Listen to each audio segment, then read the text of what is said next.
It's the best day of the week, boys and girls. Smash that damn like button. Subscribe. We are so back, Liam. We are, my boy. We are.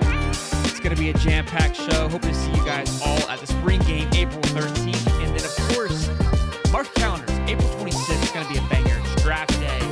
Cody's driving all the way down to Florida. We're going to be at Best Bet in St. Augustine. We'll talk about it more, but we got a lot of things coming up, boys and girls. But before that, we have a great show.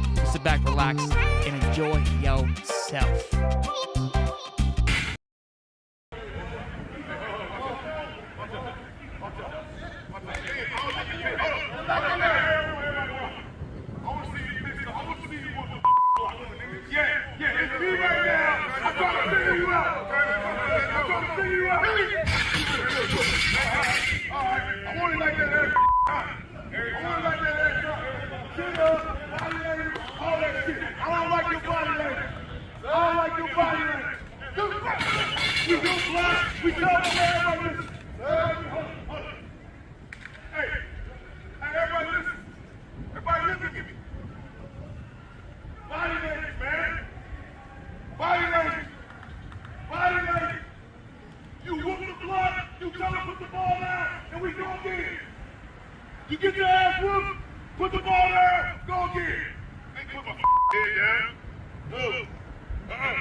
Good evening, good afternoon, ladies and gentlemen. If you're not running through a wall right now, pinch yourself and wake the F up, boys and girls. It's the best day of the week. Welcome back to another episode of I Top Sport.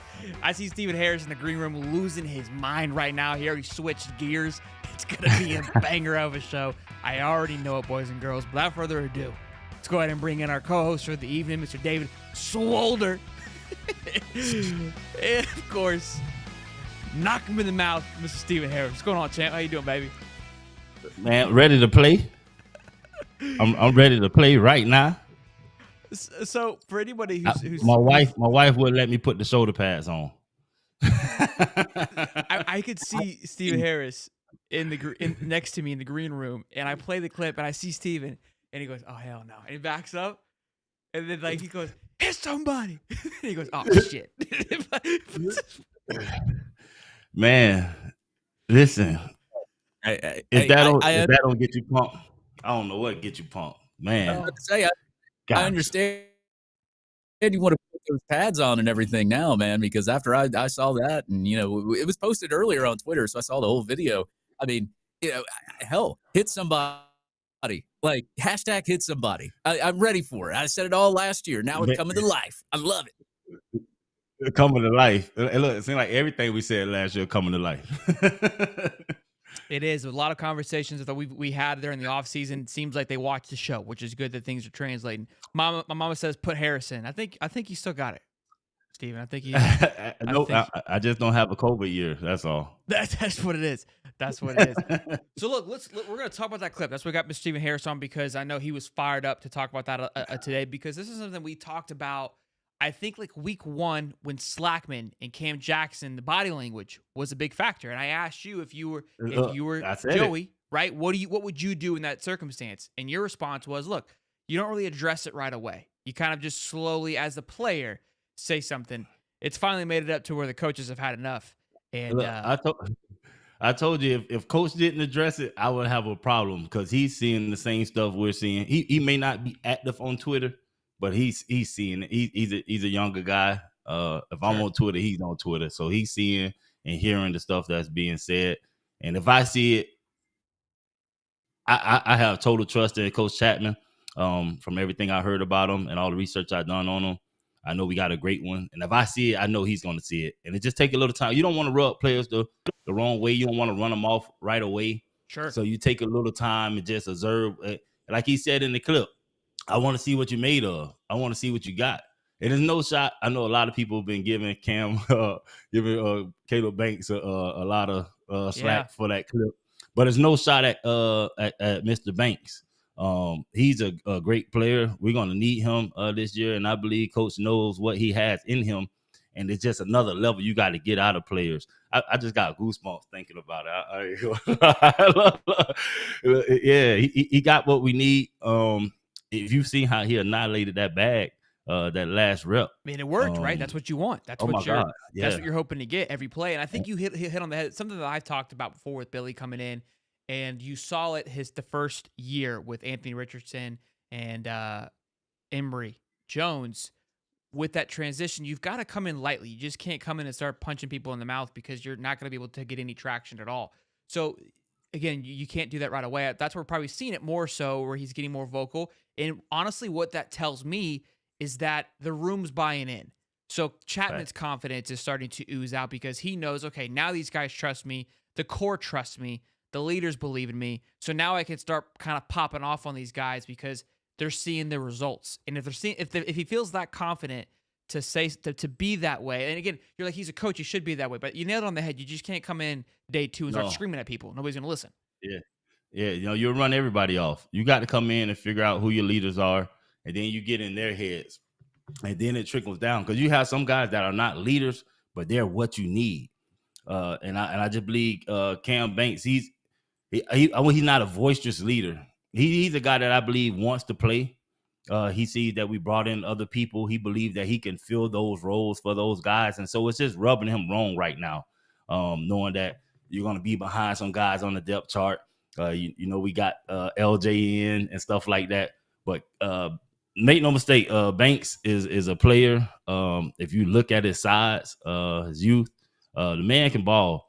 And it's just about getting that to come out. And it just takes a little while. And so I believe Coach Chapman sees that in him, and he's gonna force it out. I loved everything I saw, loved everything I heard. It got me pumped up so much, man. It was just refreshing. As a defensive lineman, what I saw last year, this is what we were lacking. And Coach Chapman doesn't have a big window to get it turned around. So the yelling that he's doing now, even if he hasn't totally got everybody to buy in, he doesn't have a big window for that. This year is do or die for him to make or break the type of coach he is. He has to show us that now, and I love it. Something we talked about time and time again when we would do our recap on Mondays, doing the film breakdown, and we even you even asked Cam when he was on the show, right? Like, hey, is Coach telling you not to get after it, right? Because it was very reactive when they were waiting to see which gap to fill in. They look, peek, then go. Yeah. And you're speaking like you just want to just plow through, bust through it, give me a gap and I'm going, right? And smash somebody, right? Explode. And you talked about it. You criticized the line in a positive way, and just the lack of energy, right? We just got pushed around constantly, and it's moments like that where I want it every single play. Because are you going to take – if that tells me you're going to take a rep off from the game. If you practice like you play. And I think that's huge. And I think you kind of nailed it on the head. Like, we don't know how Banks is feeling. But think about the line. Slackman comes in. Now you just went down a spot. Cam Jackson comes back. You're going down a spot. Big Dez is probably going to be what he was last year.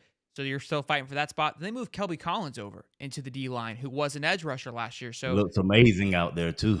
He looks like a leader. Like he was kind of in that group, like pulling everybody in. And he came in with Banks. They came in together. And so you think about it, like you said, that's spot on. Of maybe Banks felt that it was his turn. And Cody in our Discord was saying like, and I kind of felt that as like his body language was kind of telling you like, do I want to be here? Again, we don't know. Yeah. It's a 50-second clip, right? We can't read too much into it, but it's all we've got. And it's hot as balls out today, right? So who knows like where we're at in practice, all those things, all those are a factor. But what you just said, and we're going to talk about it later in the show. Dave and I were kind of talking about it. Do we feel anybody's going to leave? That's been a big question. Is anybody going to leave? From what I get from Mr. Banks, I don't think he would leave. He just wants to play. Sure. And you coaches can't give no guarantees. They can't guarantee you play time right now. And so you're looking at what's going on, and you're looking at numbers, who's getting paid what, and all this other stuff. And it may dictate to you that you're not in the future, but that's not the case.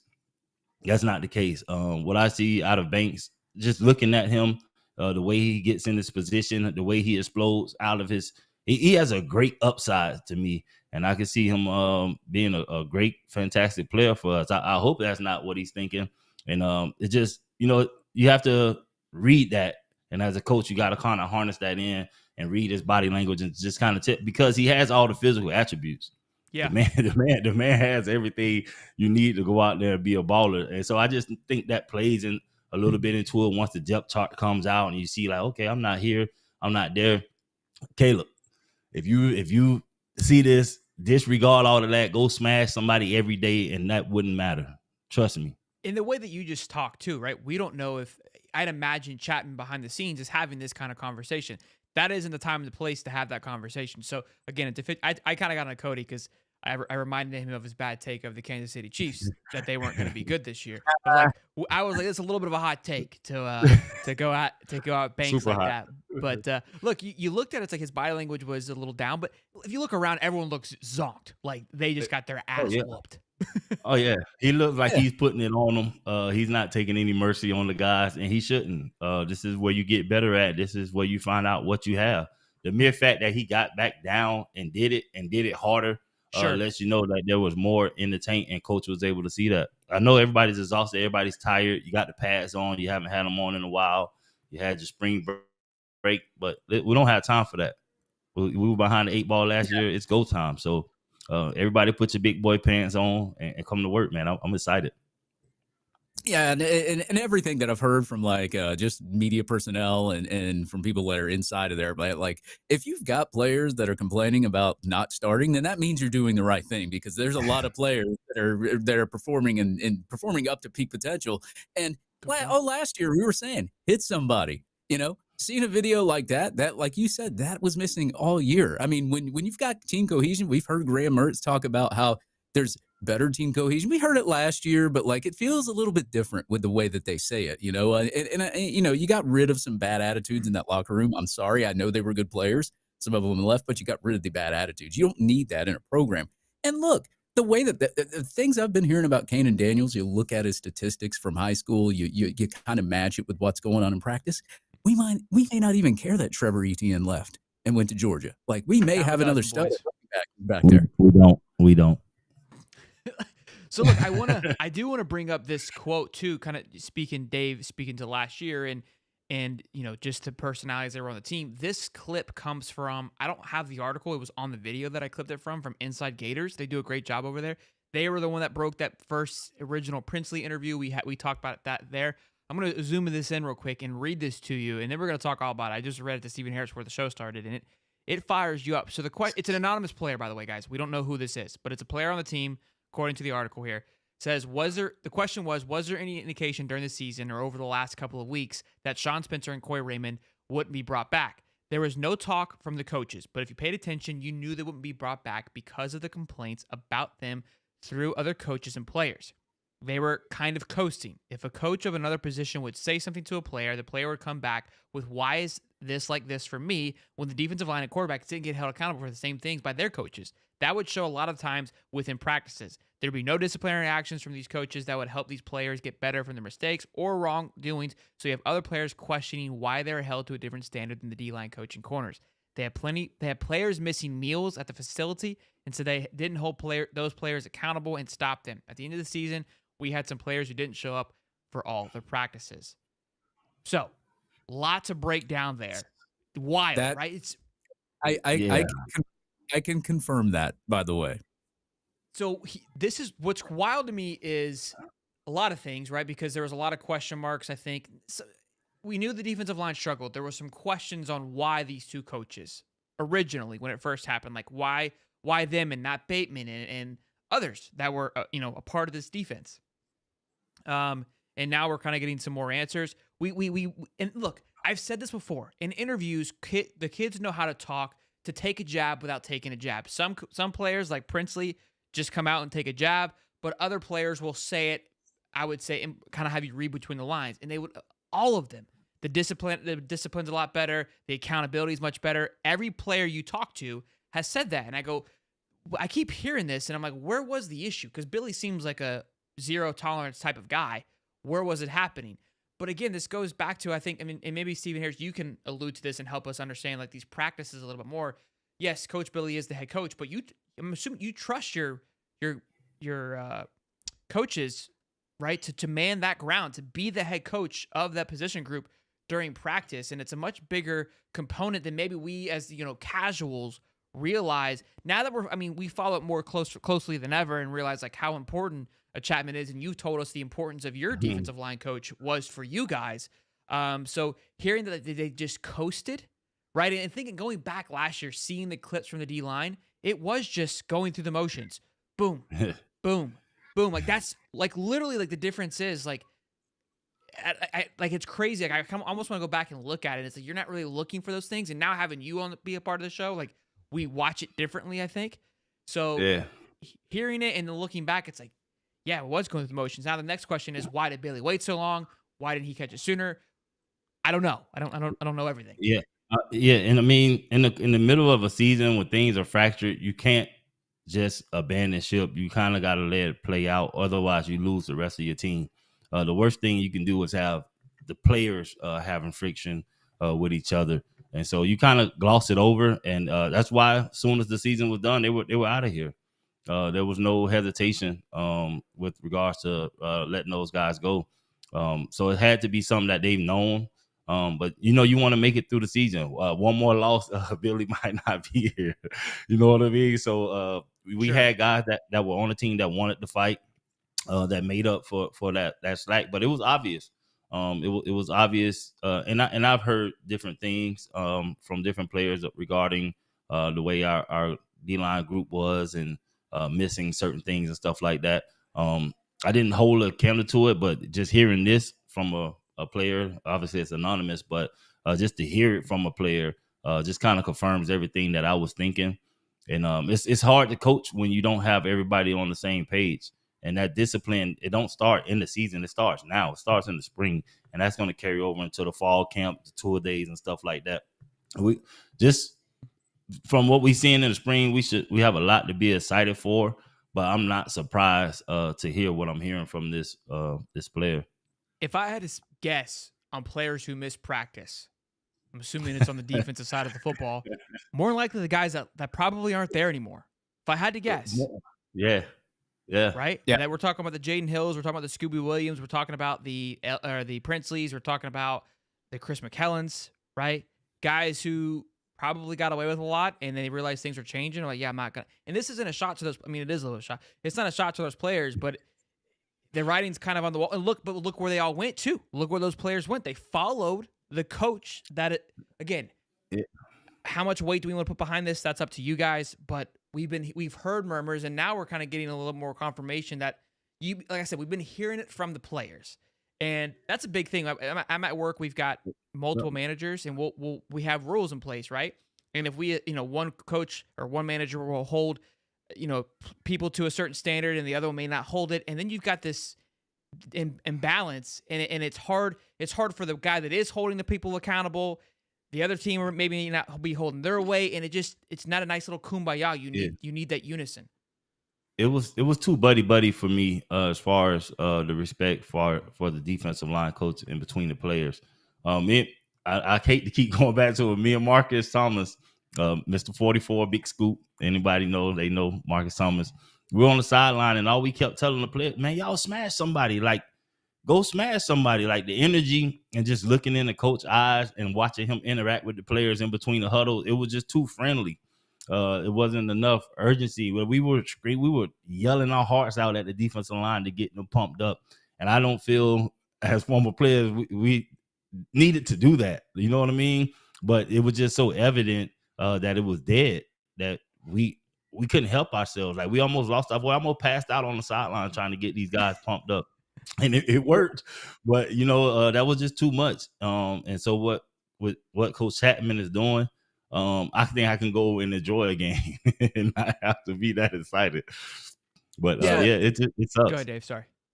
Yeah, well, I was going to say is like what I've heard also that it's not just from just players. I've heard from people on the inside that like Corey Raymond was letting these kids get away with a lot of things. And when you do that as a coach, you're not really setting a good example. So now the kids just don't care. I mean, like they're going to get an attitude like if they feel like somebody that's supposed to be coaching them is not putting them in the best position to get to the NFL or play better as a college player. I mean, if you go to Twitter, just what was it? I think 3 days ago, I got the tweet pulled up right here from Shannon Snell. It says, I've seen enough practice alone where coaches were telling him to attack the run. And if a coach told me to drop into a zone as a defender and I didn't know what the hell to do, maybe my ass shouldn't be playing football. And TJ McCoy former player, quoted him. And I said, I swear these young players today have no class. Even if that didn't happen, you should never diss a school that gave you an opportunity to be successful, which I do agree with. I transferred to Florida as well, but I never said anything negative about the school or the staff. And even if I didn't agree with their tactics, and in a way, I can understand where players could be upset at certain parts of the coaching and all of that. You keep that stuff in house more. You talk about it, and if nothing's getting changed, yeah, you do transfer, but you just don't say anything. Like you're already getting a full ride scholarship. They already gave you an opportunity. Now, if they're screwing up that opportunity as a coach, okay, yeah, you're a little bit angry, but I still would not really try to say anything on Twitter just because of the opportunity they did give me. And it's not the whole school's fault. It's just that one in particular coach's fault. And that certain position in a situation did not work out for you. I'm not trying to cause any excuse, but I would attribute some of that to this transfer portal thing and coaches not knowing how much they can press a person. Because given the way I seen Princely respond, not to talk bad about him, I don't know if he could take Coach Chatton's coaching. I think it would have played out different if he was yelling at Princely out there like that and trying to get the most out of him. I know he's saying he's being coached harder where he's at, and probably so, but I don't know if he could take that level of coaching just by the way he responds to certain things. Certain players shut down, and if you have those type of players like that, it makes it hard to coach. And if you know you need them, you kind of dumb it down, which you shouldn't, because then that allows everybody else to kind of run rampant and do what they want to do if they see you're not addressing one person the same. And so, and Princely was the leader of that D line that year too. So that mattered even more. But we also saw plays taking off, not necessarily totally taking off, but the energy and the effort wasn't there. And so if you're getting that from your guy that's supposed to be your leader, it's going to trickle down through the whole defense.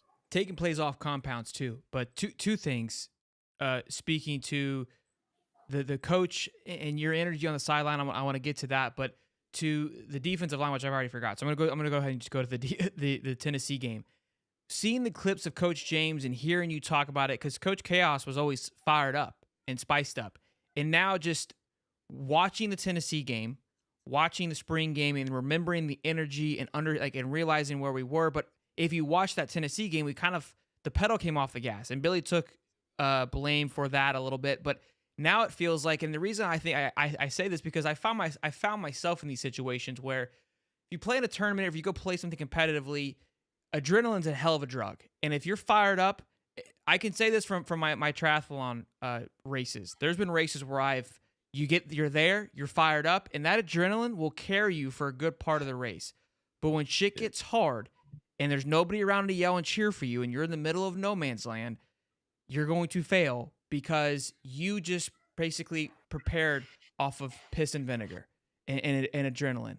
And there's I wish I could remember the quote that my buddy used to say that he would run off of, because he was huge on this. Like, he would just run off of ego and adrenaline, and it finally caught up to him in one of the races. But I remember failing at one of the races, and I realized, I was like, you thought you could get through it with the adrenaline, and you didn't train hard enough.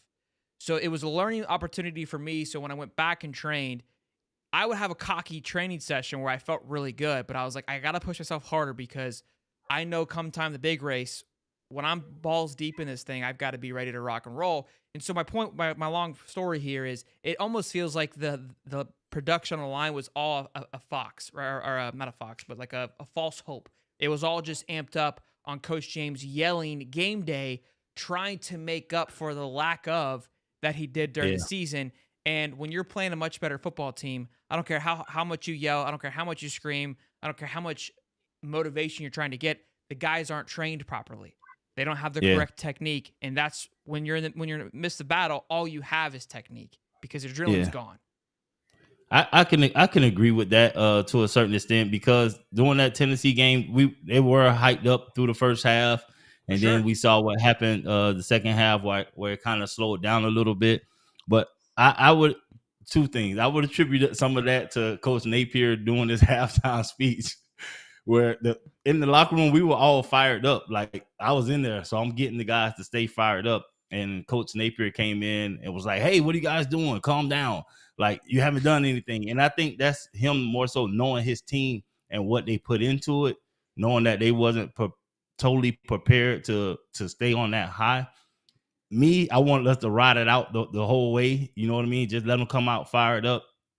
But because I just felt the pulse of the game, if we just stayed on the gas, that we would have outmanned them the way we had the crowd working. They had so many false starts, and the crowd was just amazing.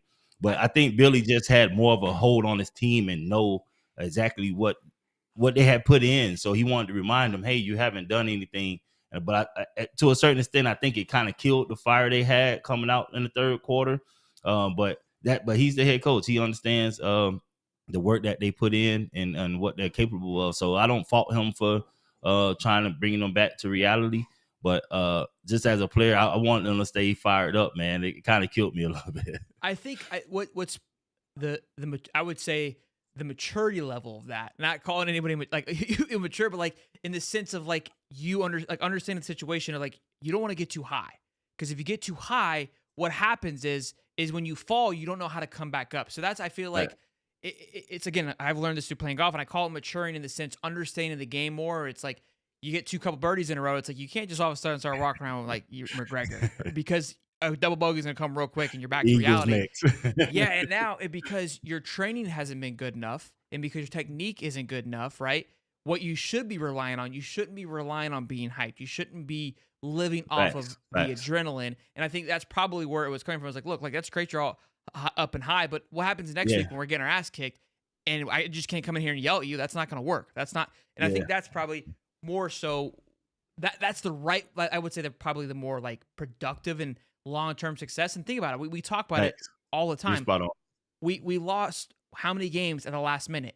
And the reason why you lose those games, because when you're down to the wire, it's not hoorah, because you've got nerves. Your fingers are tingly. You feel it in your stomach. Your sweat's getting a little beady because you're getting a little cold. You know what I'm talking about? Like you're nervous. Yeah. You're getting this like lightheadedness. And that's where technique takes over.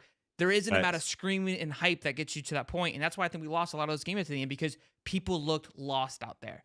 And there isn't any amount of motivation to get you through. Who was it that was lost? Scooby on the 4th and 17?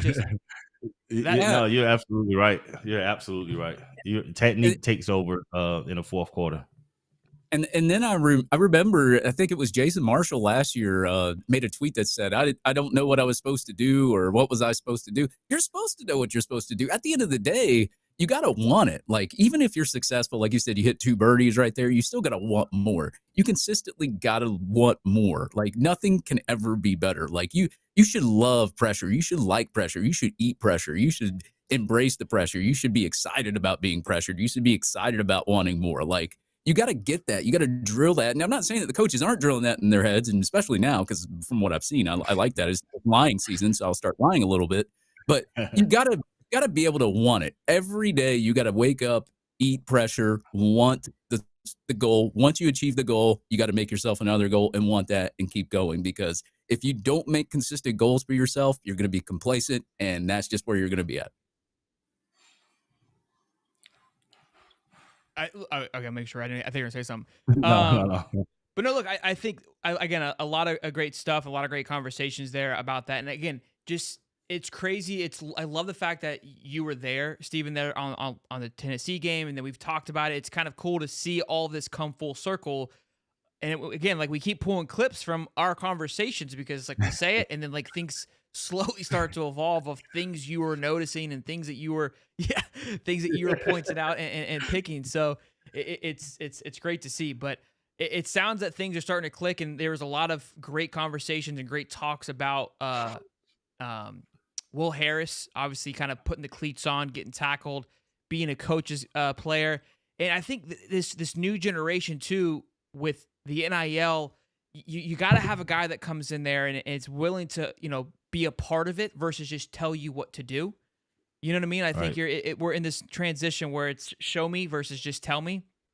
And so it's kind of going back to earn that respect. I know you got some notes, Dave. I want to have Stephen Harris on here for that.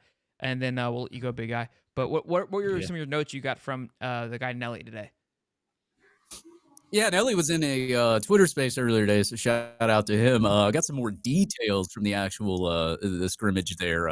Apparently, let me go ahead and clarify the interception part, because they said, DJ Lagway threw one, Mertz threw one. So the one that Mertz threw, from what he had said, that Asa Turner was the one that intercepted the pass, but he was able to predict the play before it had happened. So that just goes to show you his football IQ and how good he is at playing the position of safety. So it was a good play by Asa. It wasn't anything. And look, if you look at Graham Mertz's statistics last year, he never really he was more careful with the ball, I'll say that, but he never really turned it over. So you got to tip your hat to Asa.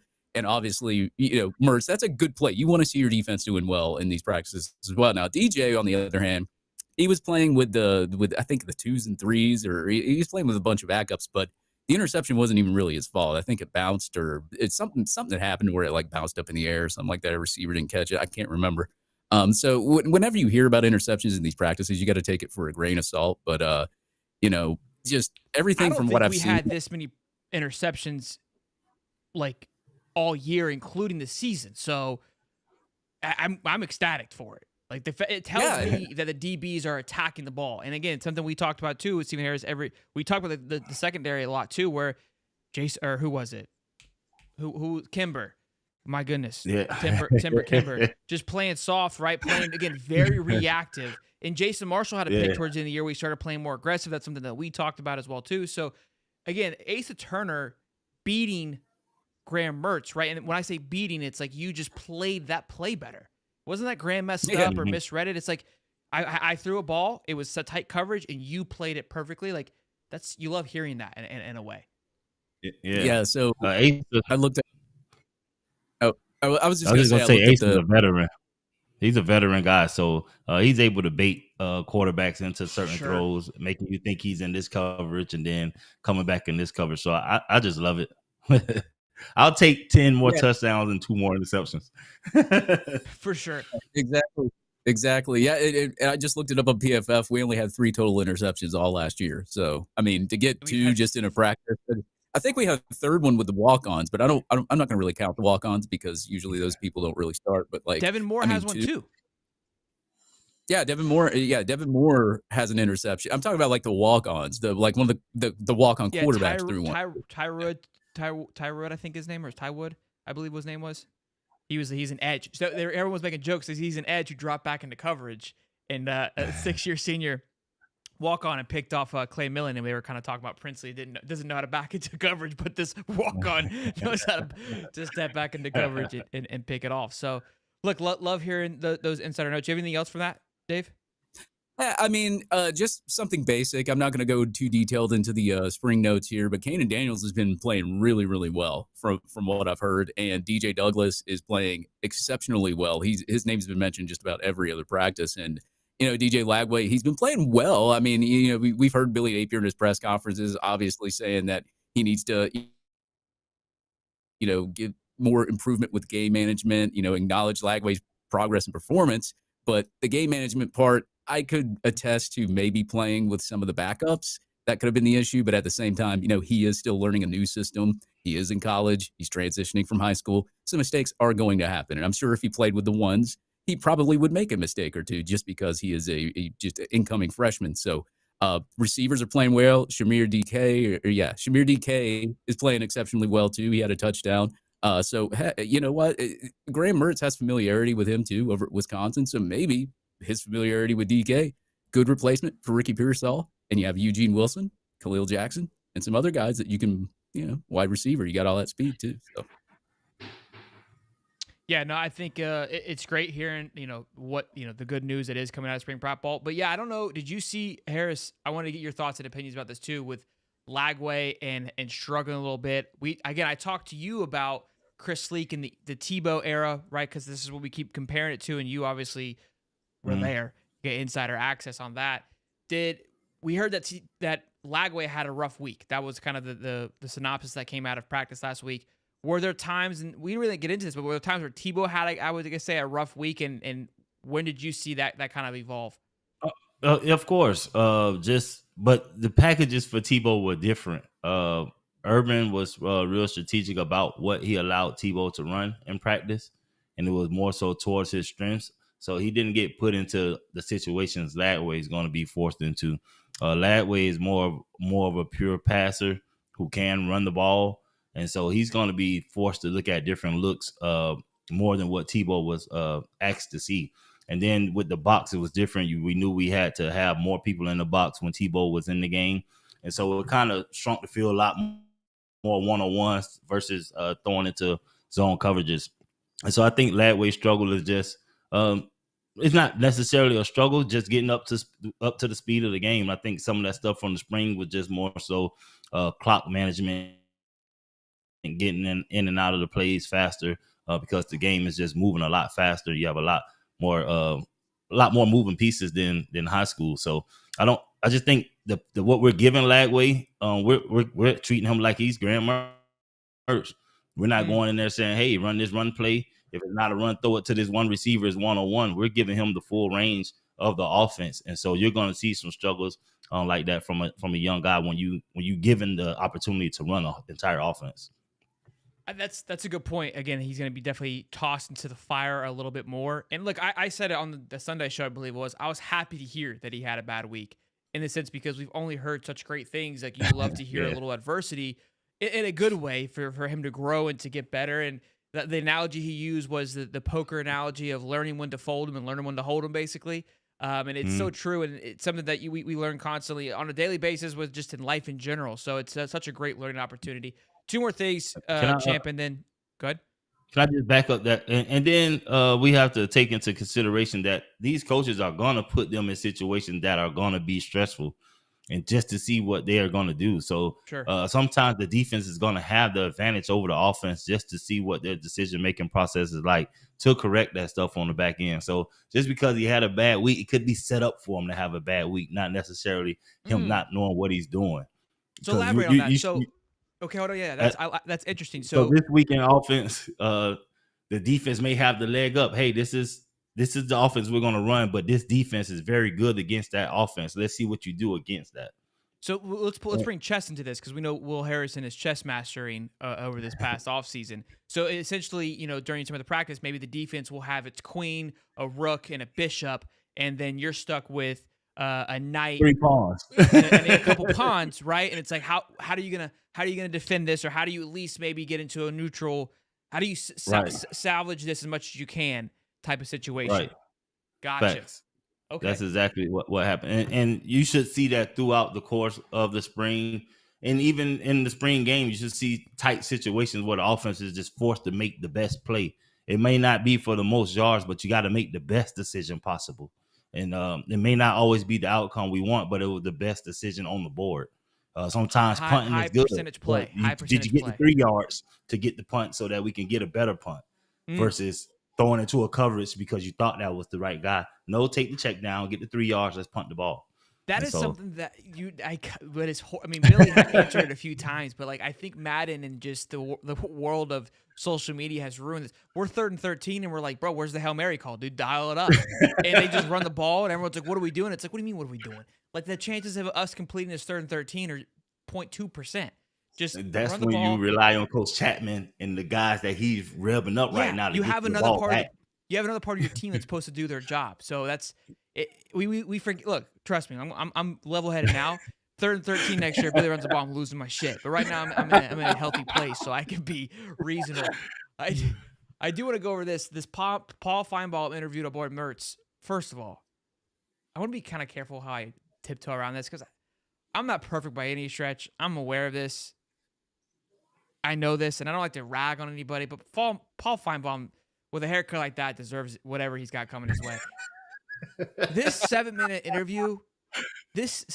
interview irritated the shit out of me, okay? It's like you have the quarterback of the Florida Gators on, and he starts off by and I get he's trying to make it fun and make it light, but kind of going at him about being a 6-year quarterback and being there forever. And then he asks him the question. He even says, this is a dumb question, but he's like, how bad did the collarbone injury hurt?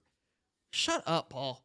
Shut up. It irritated the shit out of me because these guys, they just get, it's almost like he didn't care about the interview. And it's me being better. 100% me being better. On a level of 1 to 10. Yeah, we fight tooth and nail for these interviews. And these guys just get fed it because of the platform that they're on. It's like, you're dog shit. But the one great quote that we got out of it, and I love this quote because it's so much bigger. It goes back to what we were talking about before of playing off of an adrenaline versus playing off technique. And it says, we're not out here to prove the haters wrong. We're out here to prove each other right. And you hear about people, you hear about the constant thing about I'm playing with a chip on my shoulder. I'm playing with, I'm pissed off. Tom Brady talked about finding somebody just to be mad at and play with that edge, that anger. But he also backed it up with trying to prove to himself that he was good enough, right? Same thing with Michael Jordan and Kobe. Like, yes, they had haters that motivated them and they had that edge to take it to another level of like that killer mentality. But when you're playing for something deeper, because hate can only go so far, that doesn't motivate somebody to be successful. And for me, getting older, I've throughout my life and things that I've endured into, I feel like I've had more success through this channel and through YouTube once my kid was born, because your entire mentality changes. You can ride off of like trying to prove people wrong and do these things, but when you're having a bad day, that doesn't motivate you. Just because now they're winning, right? The haters are now right. But when you know that you're good enough, that's when you got to find it within you. So to me, this just speaks to the mentality of the team and where it's at. And honestly, it fires me up. It's a hell of a quote. Hell of a quote.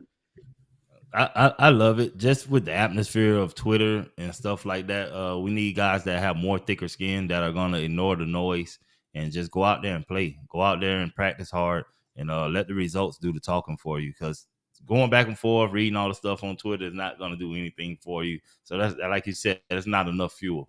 You should be fueled by the guys that are next to you, knowing what they're capable of, knowing the work that they put in every day in practice. When I looked to my right or my left and I saw Jarvis Moss or Ray McDonald out there, I knew that the guy that was in front of them were dead meat because of the work that they put in all year. So that's what you rely on going into the season and playing games. Not the hate, but with the work that you put in. You can rely on Coach Chapman calling Banks back to hit that bag, and you see how hard he destroyed the bag. That's what you look back on, and not just what people are saying. You've said it all the time. You play for the guy next to you. Go ahead, Dave. I was about to say, if those kids need a lesson on social media, you just come to me, man. I'll teach you how to hit the mute conversation button and just keep it. Post the ghost, baby. I do. Post the ghost. Last question, Shane. I keep dragging you along here. It's what we do here. This is it's a little controversial right now, and I don't like to dive into it, but like it's fun. It's what we've got right now because it is. So we had the women's basketball on. Iowa, my girls got it done. Paid it out for us. Hell of a rivalry with that LSU Iowa game. Like it's awesome to see where women's college basketball where it's gotten to. It's electric. It's been really fun to watch. It was like it was the most watched basketball game of all time. But then after the fact, you had Angel Reese. Did you see the interview of her playing? Yeah. Okay, so quick little backstory. Last year, she in a way she called herself the villain. She kind of was. She fell into this role. And you love a good villain. Like, it's needed, right?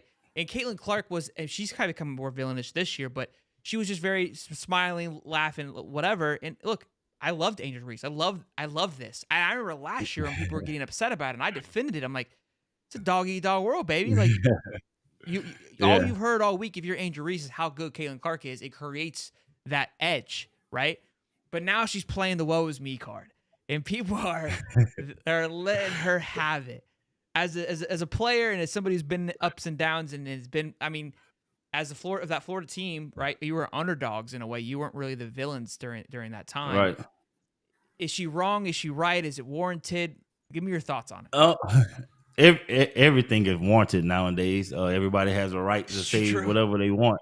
I don't want to sound sexist or anything, but women are way more emotional than men. And so in the moment where she's just say in the moment where she's playing the villain, that's not her whole persona, but that's what she was in that moment. I believe on the inside she's probably real soft and way more feminine than that character that she displayed in that moment because she's being competitive. And so outside of that moment, when you're getting all the backlash, it starts to weigh on you. Like, yeah, I did that during the game and it was cool for that moment, but that's not really who I am. And I think a lot of that starts to weigh on her and who she knows herself to be and seeing what everybody's saying about her. But you just ask athletes on a major platform, anything you do, people are going to magnify. And so that was a big moment. It's a big moment for women's basketball. And so that carried a lot of weight. And so I can understand her feeling a lot of that pressure when she knows deep down inside that's not her. And nobody wants to be the villain that long. The villain doesn't get paid. The hero is always remembered. So yeah, it's very exhausting. So I can understand where she's at with that. But it just comes with the territory, and I believe she'll grow and learn. And you kind of have to take control of your image. If you don't want to be that person, then you have to make sure you're aware of what you're doing. Because people are going to take whatever they can and run with it, and controversy sells. Well, you're gonna have to have a meeting with the HR department after this. Yeah, I think they'll be all right.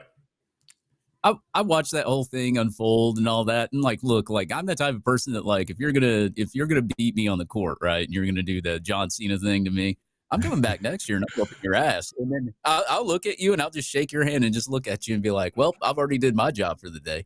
Give you the handshake and just keep on walking. You did so. Hey, I'm proud of what she did. She didn't have to. I'm not gonna say stoop to that level, because like, girls are mean to each other, man. Like, so I get what you're saying. They are mean, dude. Dude, they're brutal. Like, guys can talk shit to each other, and they're after like 10 minutes, they're cool. It's fun. Girls, on the other hand, they're vindictive, man. They'll let that shit stew forever. So, I mean, I give her props for doing that, but at the same time, like, I'd be the same way. It's like, dude, I don't need to insult you. I just whooped your ass, so I'm good. I know they say they don't have any bad blood and that they're cool. I just don't, it just, I saw the hug and handshake. It seemed more scripted than anything. I just know they can hold grudges a lot longer than we can. So, they'll smile in your face and get the business done. But it was good for women's basketball. I loved everything that I saw. I'm proud of both of the women. I'll tell you this: I don't like how people are coming at both of them. Just with the name calling and stuff like that. That some of that is taking it too far. Because you'll see one person say this about one of the women, and then immediately somebody has to come back and say something about Caitlin Clark to make it even. And I don't like that part of the bickering that I see on social media. But other than that, I love the job that they did. It was fantastic for women basketball to get the exposure they got. And both of these girls are going pro now, so it'll be exciting to see how the WNBA plays.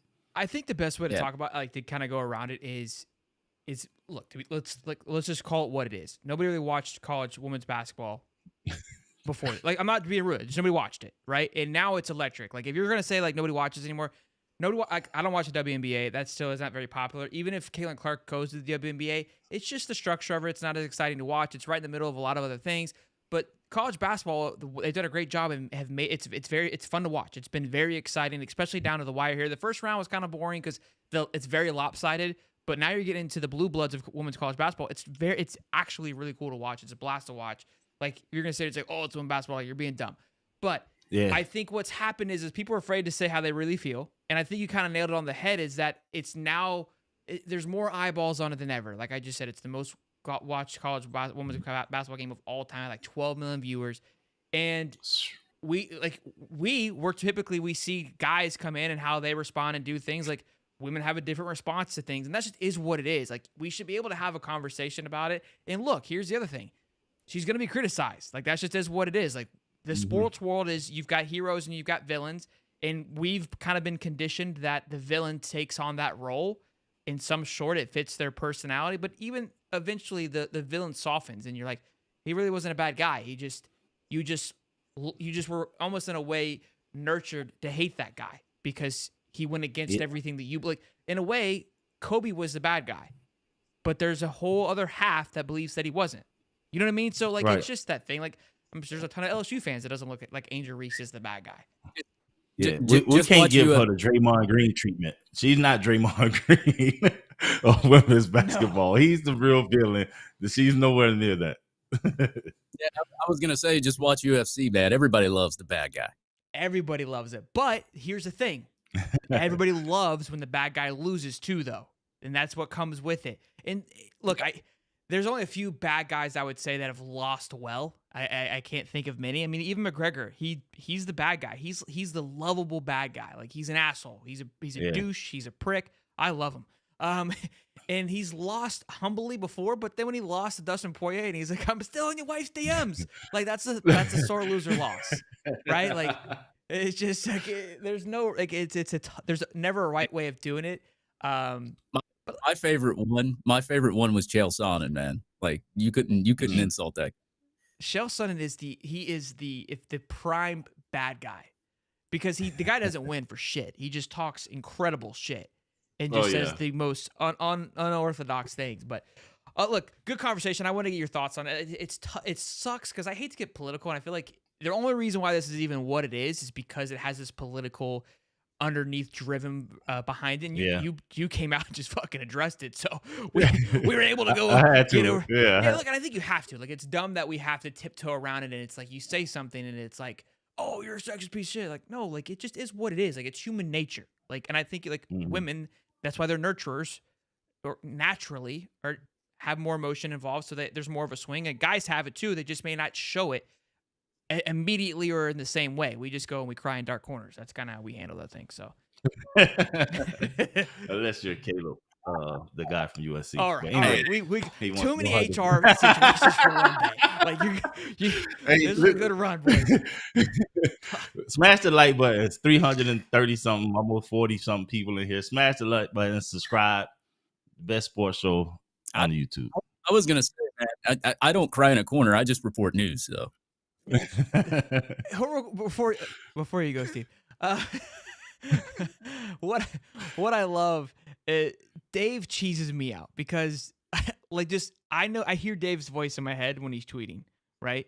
And so Dave 85% of the time is sarcastically trolling somebody, right? So I see this like sarcastic troll of like, I'm just reporting the news, or wow, nice speeding ticket there, or what about like when he takes a jab at Georgia and then something happens, like someone hits a trench portal and he just reports, he goes, so-and-so just hit the trench portal. Like he puts on his professional hat for like 3 seconds.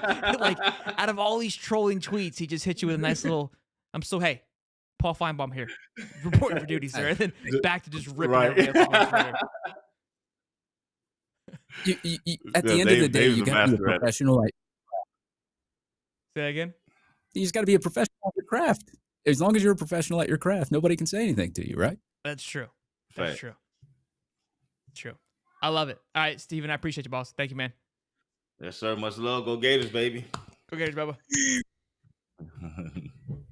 All right, Dave, let's talk a little bit about some recruiting noise here.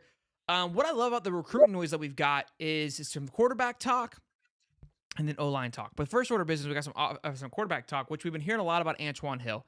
Antoine Hill was there this past weekend. He's visiting Florida State this weekend, you said.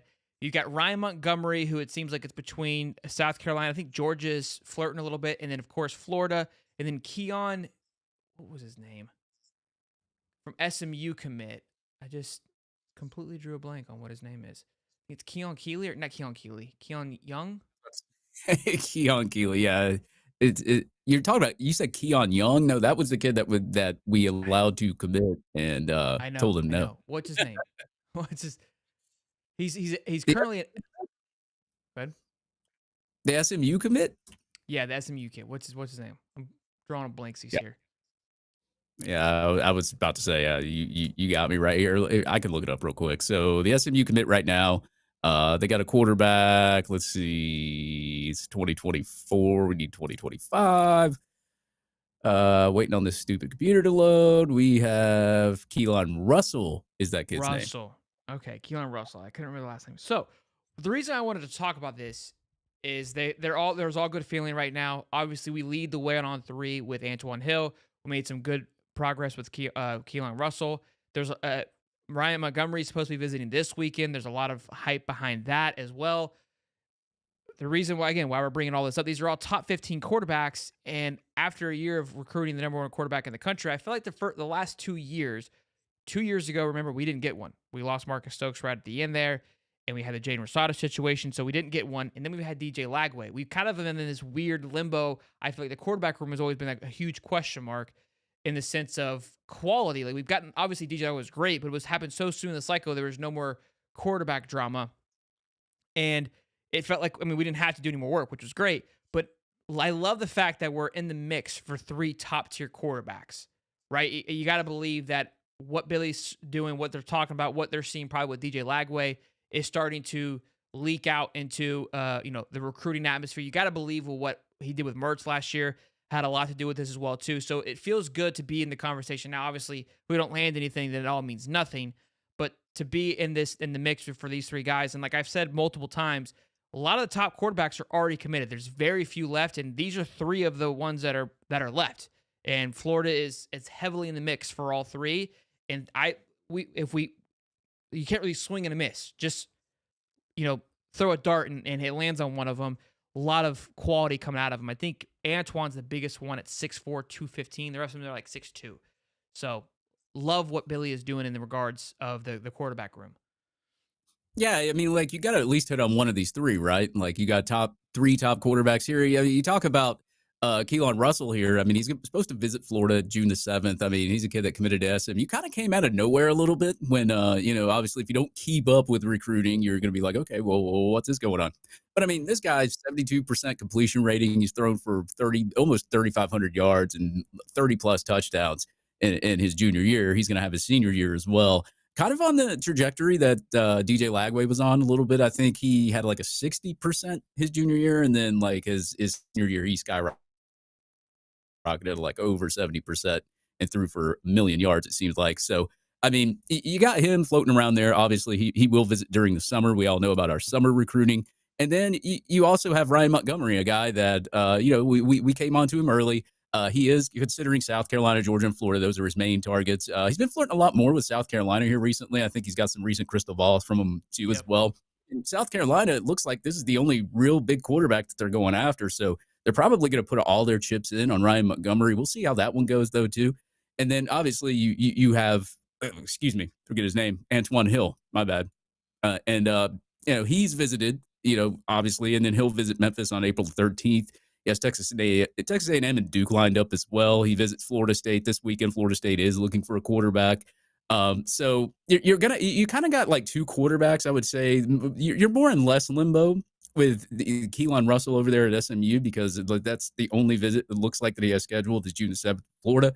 And then you've got Ryan Montgomery, who looks like to be a big South Carolina lean right out at the moment. And then you have Antoine Hill, who's just kind of like really all over the place. So if you were to ask me right now, I mean, there's really not anybody that I could say that's leaning Florida's way, but I would probably put Keelan Russell and maybe Antoine Hill right now as the quarterbacks to watch because I think the Ryan Montgomery ship right now, as of this moment, it could change because it's recruiting, but right now, as this moment, the ship may have sailed, but Antoine Hill and Keelan Russell are the two quarterbacks I'd say you look out for.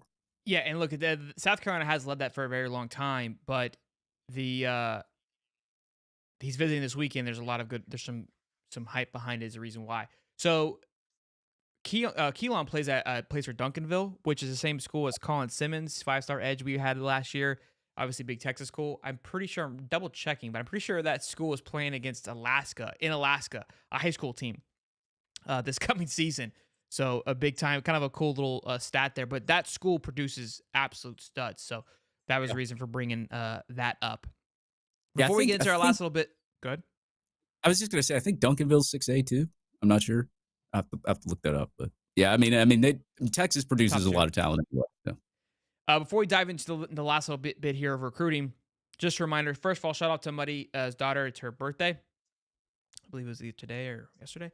And then a reminder for big events coming up. April 13th, obviously, the spring game. We haven't locked a spot just yet. Harmonic Woods is the temp spot. We're trying to get in with the Townsend situation. So we'll know more hopefully by the end of this week. And we'll obviously have a locked in by next Wednesday on where we're going to be and time and place and all that. Come see us, come hang out, all that good stuff. Going to be a good time there on Saturday. Dave's already drunk for that. And then April 26th, we are going to be at Best Bet in St. Augustine, right off of 95 and 207. It's going to be an absolute blast. We're going to do some giveaways, and it's going to be like a 4-hour show. It's going to be sweet. Come by, say hey. Obviously, it's gonna be. We had a great time last time. We streamed the whole thing. Come gamble, drink, eat. It's an absolute blast. So hope to see you there. And then last little bit here. So we talked about this on Sunday because Peyton Joseph said the eyeballs to look out, the guys to watch out for was a lineman from Auburn who's currently committed, and then Solomon Thomas, who's currently committed to FSU. This has kind of been jumping around a lot of the forums as well. And then Corey Bender even said that Florida had definitely made more momentum this week with him visiting. So he's the number one inside offensive lineman currently. And we know what our offensive lineman recruiting has been for the past 2 years. And look, we even said that I said it a few shows ago that we don't know if it's been poor because we haven't seen the production out of it. It just hasn't on paper been exciting. So it doesn't mean it's been bad, but we as fans, when we want something to look at, we would love to get a high quality guy on paper, right? The 4 stars, we want the shininess behind it.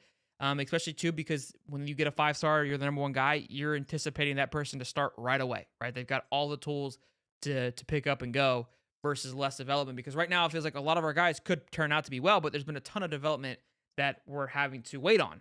And we're in a place to not, wait as of now. Who knows? This year could change with the development we've had. We've got the next rotation. I mean, Big Rod, Najee Harris, Christian Williams, not Caleb Banks, but the Bryce Lovett, a couple other guys. Or Caden Jones. Those guys, that's the next wave. And think about all those guys. They're all going to be back next year unless a transfer situation happens. But nobody's leaving to go to the NFL just because they haven't played enough. So all those guys will be back, and that's going to be that full cycle of Rob Sale that he really developed these guys. And again, we won't know until then, but definitely something to keep an eye on. This would be, I love stealing stuff from FSU. Yeah, I mean, you got to look at the staff, though, too. It's like Rob Sale, even when Stapleton was here, I mean, you were able to pull Roderick Kearney. You've also got Peyton Joseph, who is a high 4-star caliber prospect. I mean, we're starting to pull offensive line that have 4 stars now. It's kind of amazing. So, like, you got this guy on Flip Watch, too. And, we've heard a lot of stuff about, Solomon Thomas. And, like, Florida's pushing for this flip. And I don't know if they get it or not, but they're really pushing solidly here. And if you add him, I mean, you're going to have a 5-star offensive, a 5-star offensive lineman, and then a high 4-star offensive lineman on top of that, already just committed in the class. Of course, we got to wait till signing day. I know how last year turned out, so I'm not going to get my hopes up about it, but it is a good feather in the cap for this staff, because if you look at the recruiting, and I know Bill Sykes has written an article about this, you look at the recruiting past, 10 plus years, how many 4-stars can you really say that Florida has recruited over the 3 stars and the 5 stars? Because 5 stars waved goodbye to us a long time ago, unless you count Martez Ivy. Other than that, not really many 5 stars. You got 4 stars, but I mean, maybe 5 in the last 10 years, 6. So for this staff to even start out just getting a high 4-star offensive lineman in Roderick Kearney, then flipping it over here to get Peyton Joseph and possibly flipping Solomon Thomas, I mean, that's a huge feather in the cap. So, I mean, they've addressed the problem. They know that there is a star talent problem when it comes to this. I mean, you look at the first cycle that Billy Napier was in, he was after a couple of 5-star offensive linemen, Francis Malagoa and the pancake guy. I can't even remember his name from the top of me. That was the second cycle, but yeah, they both went to Miami. And, that was 2 major fails for that staff. Obviously, NIL was involved in that, and it was kind of new at the time, so everybody's still trying to figure that out. But, doing this right now, especially, is just kind of showing you're kind of, I guess you could say, Rob Sale's flexing his recruiting nuts right now.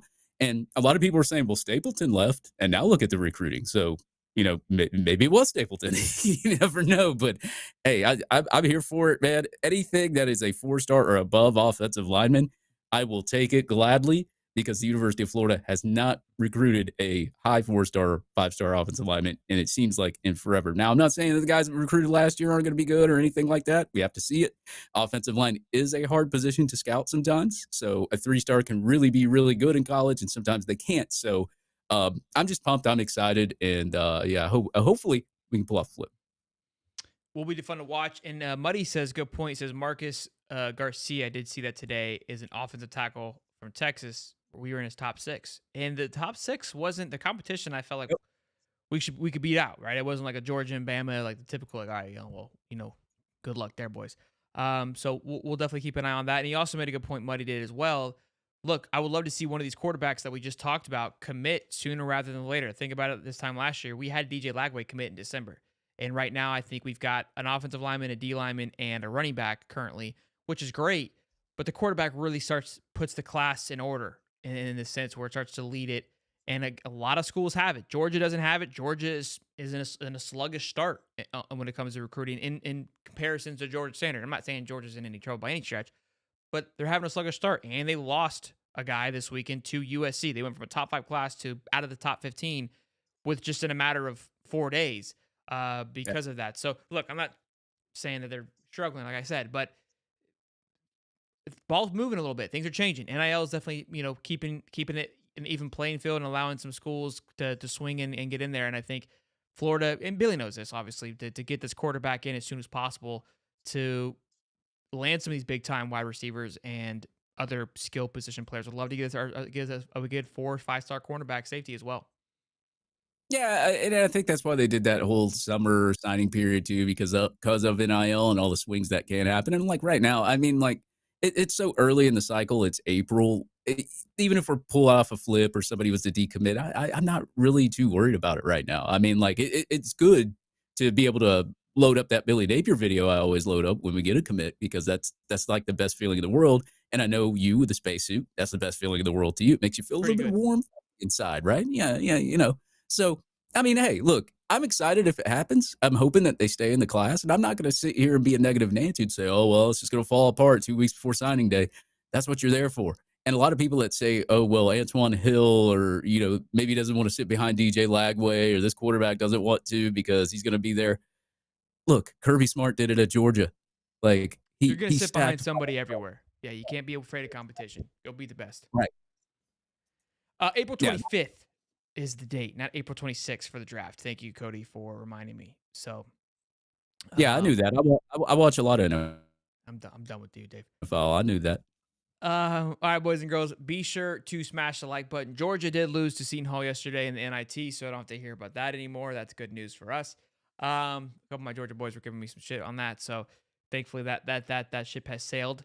But Friday, Big Rod supposed to be coming on. I'm not sure if we're going to do a live show yet, but that video will drop Friday, whether it's live or we just dropped the video. So keep your eyes and ears and peeled up for that. Should be a banger. Should be a good one. Excited to talk to him. Offensive lineman, talk about his thoughts process. We got a lot of questions. So also put your questions in the comments if you got a question for Big Rod. And should be a banger. I won't ask him how the injuries were. I won't Paul Feinbaum it, but should be good. Yeah, you're not going to ask him how did it feel after losing the game. No, I'm not gonna do that. Boys and girls, I love you.